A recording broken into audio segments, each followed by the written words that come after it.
and they have to spend their time telling someone to be seated, to be quiet, take off the hood, turn off your cell phone, do this, do that, then we are not doing our jobs. So I've heard Reverend Shannon say, stop looking at your own household, go out and check somebody else's, because if you don't check somebody else's child, you're going to be checking them when they break into your house.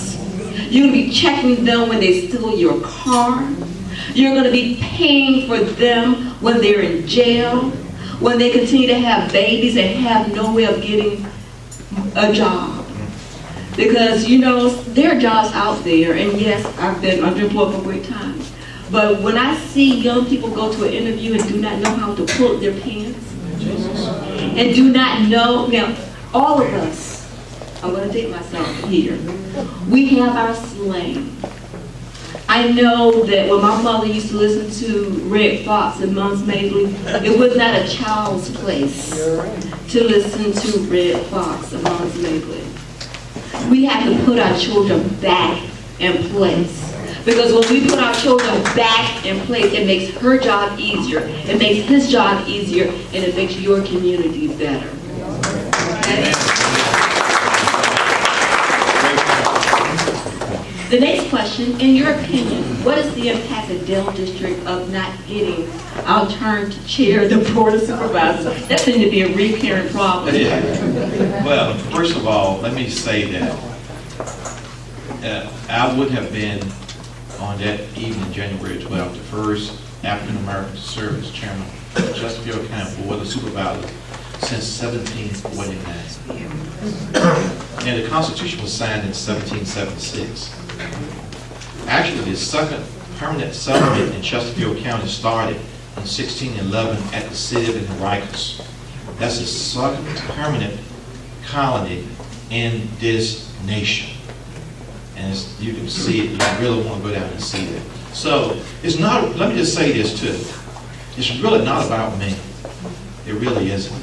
You know, I tell you, there are times, I know what Martin felt like, because I read profusely when I was in graduate school, all the books, and I learned so much, because I was blessed to go to a great school where I could learn and read about people like Martin Luther King and all Marcus Garvey and Malcolm X and W.B. Du Bois. I read those books, and I was inspired. That's why I was always such an advocate and loved Dr. King because of who he was and what he did. Never got to meet him. A pastor in North Carolina. Wow. Dr. Edwards met him at Shaw University where he spoke. But I read every book he wrote. And I digested those books. But it's really not about me. I would rather be, as a pastor said, sitting on the front porch sipping lemonade. I mean, at this point in my life, I've spent 27 and a half years in corporate America. I've spent 20 years as a small business CPA. I spent over 25 years as a professor of accounting at 3 institutions, Norfolk University, J. Sergeant Reynolds, and now 4 years at VCU, Virginia Commonwealth University. I teach more students at VCU than any other professor at VCU in the area of accounting from all over the world. So believe you me, it's not that I'm looking for more work at the Board of Supervisors. But, as you pointed out earlier, so appropriately, there's a time and a place to do things that will impact others that we cannot even see, that we won't touch, but they will see the impact we have. So it's really not about me.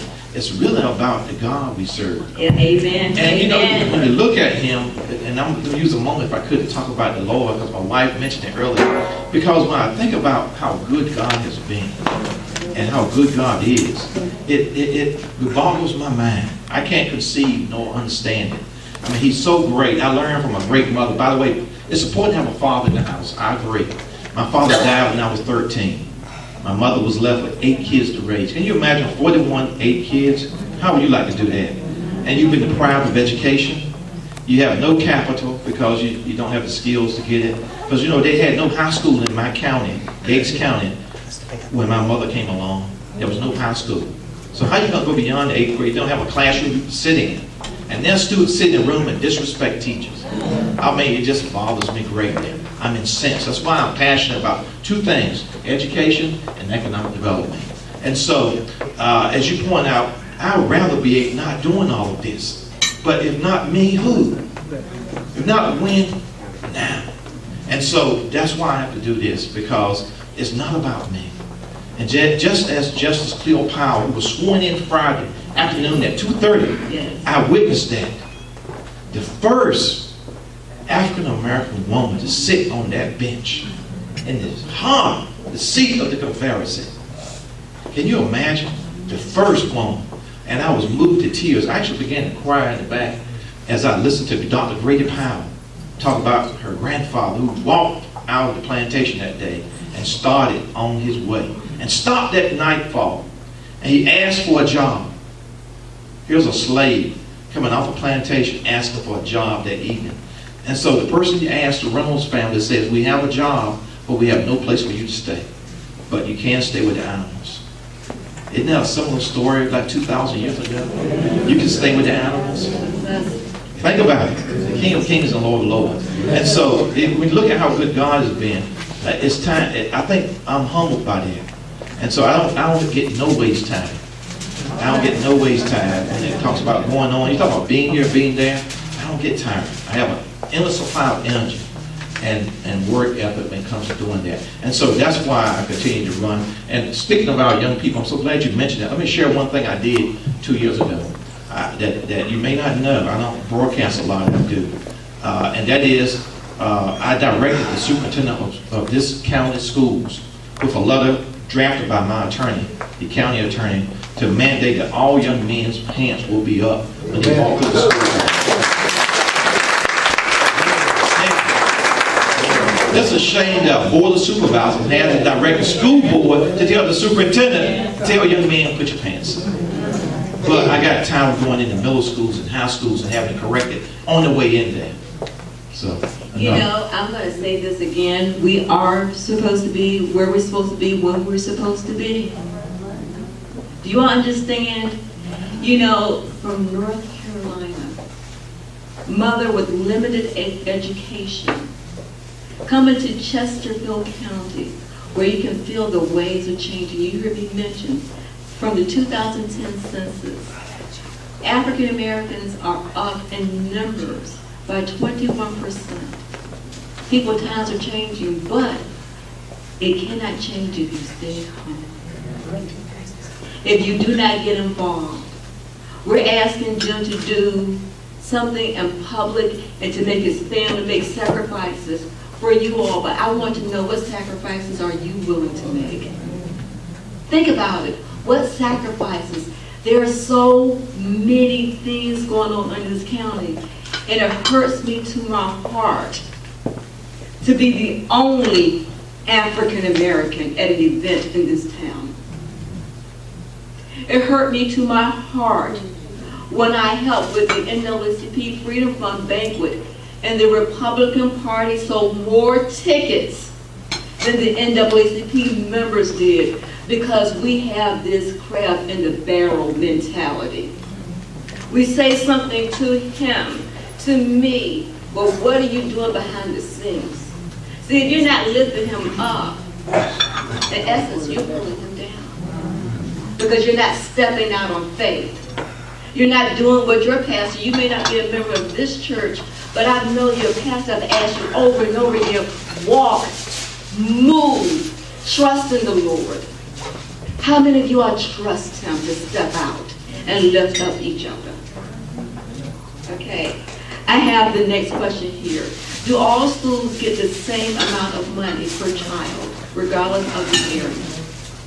The funds are actually calculated on a per child basis. No, not really. Let me tell you an example of how that works. I don't know if I've looked at the school's financial plan. Actually, the kids that go to the governor's school gets about $11,000 to $12,000 per child from Chesterfield County's budget. And the average cost per child for all other Chesterfield County students would be about roughly about $9,000 per child. So you're getting a far better education at the governor's school. And certainly that's good, because, I mean, it's a select school. But again, in terms of schools, overall, yes. But I can tell you, there are situations where we have to look at the allocation of, for example, special teachers in foreign language. Of course, Dr. Baskerville was head of all foreign language in Chesterfield County. I don't know if we know that. She directed French, Spanish, German, all the other Japanese languages in this county.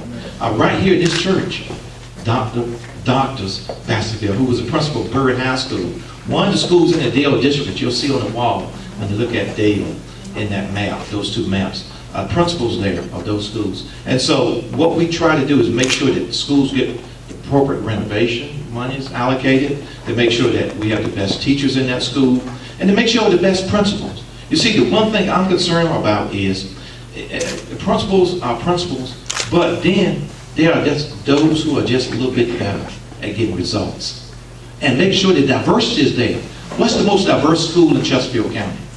Ask yourself that question. Well, if anyone can answer, you'll get another cap. What's the most diverse high school in Chesterfield County? Meadowbrook. You want to answer? Which one? We have.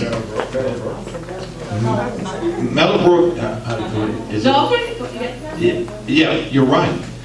Meadowbrook is 63% people of color from 50 countries around the world. Well, would we give Dr. Oh, you already have one. Oh. The doctor knows. The doctor knows. Thank you, doctor. He's right. Now, what does that mean for us and you? We have to make sure that the appropriate allocation of leadership at that school represents the diversity of that school. Just like the county's diversity should represent the employees at Chesterfield County, should represent the diversity of Chesterfield County. Now, a lot of counties, that's not the case. Go to Henrico County. You don't have one deputy director who's African American in all of Henrico County. Chesterfield's had 3 in the last few years. 3. That doesn't just happen, as you point out. Yeah, it doesn't just happen. Are there any more questions? Before